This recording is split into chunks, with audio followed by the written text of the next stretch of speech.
Hello, YouTube. The battle between the Bulls and the Bears rages on, and we want to find out who has the edge. We have a pattern laid out here on the one-day chart, which means when we have at least 4 consecutive red days, we're going to go through and talk about every period here.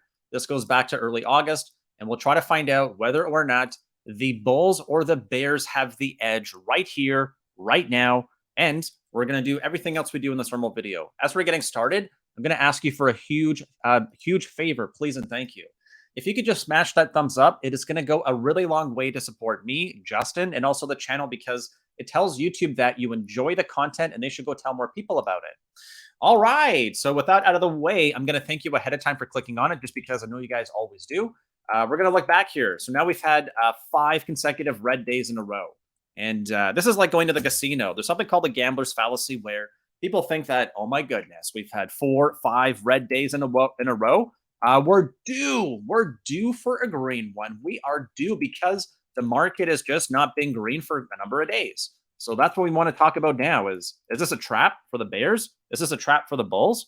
Well, let's talk about it. We also had that ES rollover today, which I do want to talk about a little bit later. Hopefully you saw the volatility today, and we'll see whether or not tomorrow it subsides or if it doesn't. So looking back here to August, we're going to look at the first one first. 1, 2, 3, 4 days in a row, dead cat bounce, and then we go higher. Okay, cool. Second one here, we're looking at late September. We got 1, 2, 3, 4, 5 red days in a row. There we get the reversal, and then we ultimately come down, shake out, and then finally move higher. There's our other one here, going to early October. 1, 2, 3, 4, 5, 6 in a row. That is extra unusual. Then we got our massive gap down pump up and never really look back. That is our October low. All right, cool. Let's look at the next one here. Now we got November. 1, 2, 3, 4. There's the reversal, a little bit of a dip, and then we rally higher. So if you look at the pattern here, what it really shows me is once we are able to actually stop going down, as long as we continue to hold daily higher highs, at least for 2 in a row. And here we'd be looking at this is ultimately a little bit of a trap, but then when we form more than 2 consecutive days where we have higher highs, and then when we don't, the rally is over. Looking back to here, 1, 2, 3. Okay, cool. Then on the 4th day, we come down, and then we form 1, 2, 3, 4. Rally's over. Looking back to where we are now, right? 1, 2, 3, 4. The rally continues here. So this is like really important. High, higher high, higher high, higher high. If we're able to form at least a couple of back-to-back higher highs, that usually leads to more continuation. And what's so interesting is the level that we opened at today, the level we closed at, and the low and high of the day. So when we look here to where we are now, let's actually get a little bit closer because we want to try to understand what the quality of this current dip is, and then what's the chance of the reversal, meaning who's in charge, the Bulls or the Bears.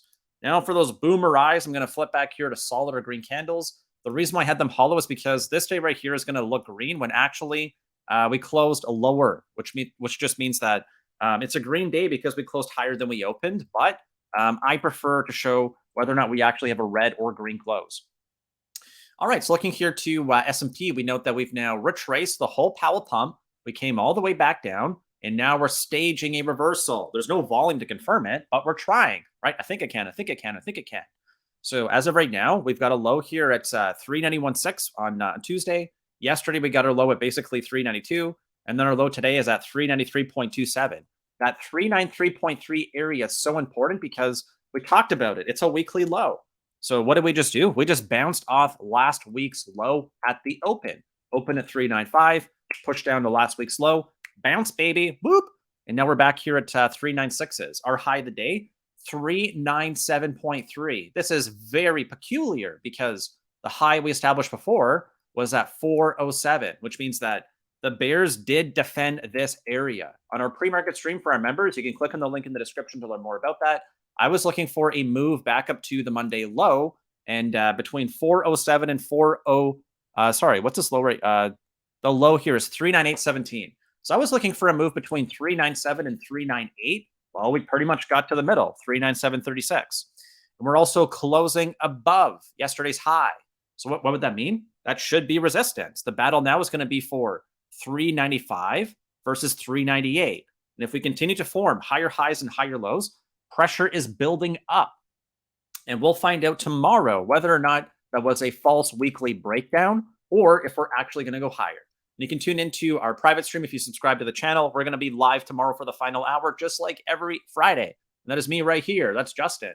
All right. So I'm going to ask you one more time, if you wouldn't mind, if you're still watching, if you could please and thank you, smash that thumbs up. It's going to go a really long way, and I am going to thank you ahead of time. All right. So hopefully people now understand what I'm trying to lay out here. And it's not that I'm trying to like cheerlead for the bull team, but who's more vocal right now, the Bulls or the Bears? Well, it's definitely the Bears. The Bears are out there telling everyone why they're wrong about why we got to go down, but they seem a lot more concerned about their ego than actually trying to understand the story being told. The market's telling us a story, and whether or not we're able to read it is the question. Is basically going to tell us whether or not we're going to make money, because the market doesn't care about your feelings, doesn't care about whether or not you're right. You got 1 follower, 10 followers, 1,000 followers. It just doesn't fucking care. It cares about whether or not you make a plan and then you're able to manage the risk.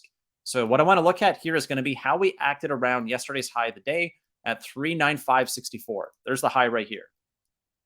So let's flip this to pink because people like pink, right? I know I like pink.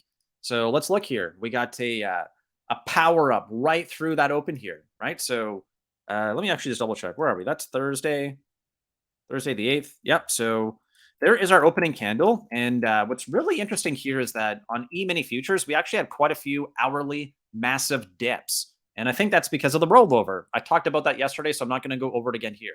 So we open up, push down, and then massively rally over it. And we're trying to bounce off yesterday's high, bounce, come back below. We get all these nice wicks, and then we ultimately go higher. So the 15-minute chart tells us a clear story here. If we now zoom out to a 1-hour chart, let's see whether or not the volume tells us a story. There is a story being told here. There's the Powell pump. There's the ramp up in volume. We got 2 red bars, but ever since we started actually fading, the volume has been able to actually outperform bullish, which means that the green candles are bigger than the previous red ones, bigger than the previous red ones, bigger than the previous red ones. This is not a guarantee. Volume is still really low on the daily. But what this tells me is that the bulls are rushing in. The bulls are rushing in. And the bears are not like they're getting out, but they're not rushing out. That's what it tells me. So this is why I still think there might be a chance for us to have a rally into December. How high? I don't know, like 400, 410, maybe 420. And that's what I think people don't understand. A rally doesn't mean we're going to the moon. It's not one moon. A rally just means we're going to reverse. And if you look here on the 1-hour chart, in hindsight, would it kind of make sense if we formed one of these? Oh, crap. Yeah, and that's like all the way back up here to 408. We can test and see whether or not we can actually muster a move back up to 410.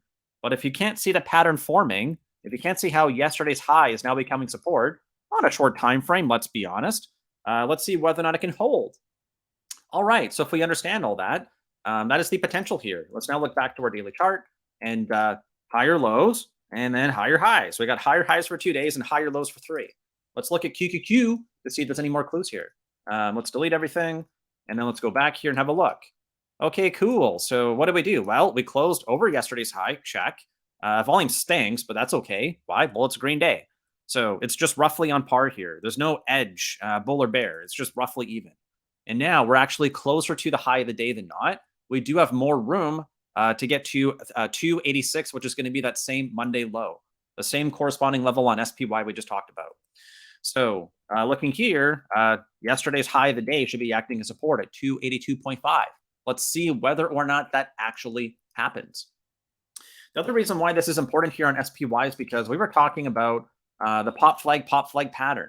So if this pop flag pattern is going to hold, we have to hold the high of the previous candle. There's our high, there's the bounce. There's our high, there's the bounce, right? So previous resistance becomes support. There's our high, and we didn't really get a bounce yet. So on our most recent pop, we need to at least make it above these 2 candles here. And I'm talking specifically about 395.04 and then 399.35. So we have to rally up roughly 1% more, or about 3.9 points, for us to get to a roughly 400. That would start to show us that we are now recapturing the previous pop, and that is where we could potentially go back up to test our high. Until then, the battle between the Bulls and the Bears rages on. I don't think one team really has the edge on the daily chart right now, but in the short term, the Bulls appear like if they can hold the high of the day. And if we do that same thing tomorrow at 397.3, I suspect we're going to go higher. Why? Well, the bears don't seem willing or able to be receptive to anything bullish. So what does that mean? They're probably going to get a humbling right around the corner. How do I know? Been there, done that, and I did it a few times just to make sure. All right, looking here to the dollar, we also have a little bit of a story being told here. Why? Well, this is inversely correlated to S&P. So when we note that we got a high, lower high, rejecting off the 200 daily, that's like a big clue for me. It's a big clue. Looking at VIX, this is where I'm not so sure. It might be carving out a right shoulder. It might be wanting to actually go higher. It's still at 22, so let's see whether or not it holds 20 or if it can get closer to 25. And then I think that's it. One more thing I want to look at is just that I mentioned it on our pre-market stream this morning as well that the bulls have to rally. They cannot afford to stall out. Sideways is not good enough. Why? While tech is right here on its 50 daily, and also it's right around that 200 weekly. So if we do not manage to rally and we can't hold the 200 weekly into next week, that's going to drag the S&P down. That's likely going to cascade and create the next leg lower in the bear market. So with that said, if you want to come tune in with us tomorrow, I'm going to be live with Mason. My name is Justin. I'm right here, and we're going to be live. You can subscribe to our channel and come back for the final hour. If not, I thank you so much for watching, and I look forward to seeing you tomorrow. Thank you so much.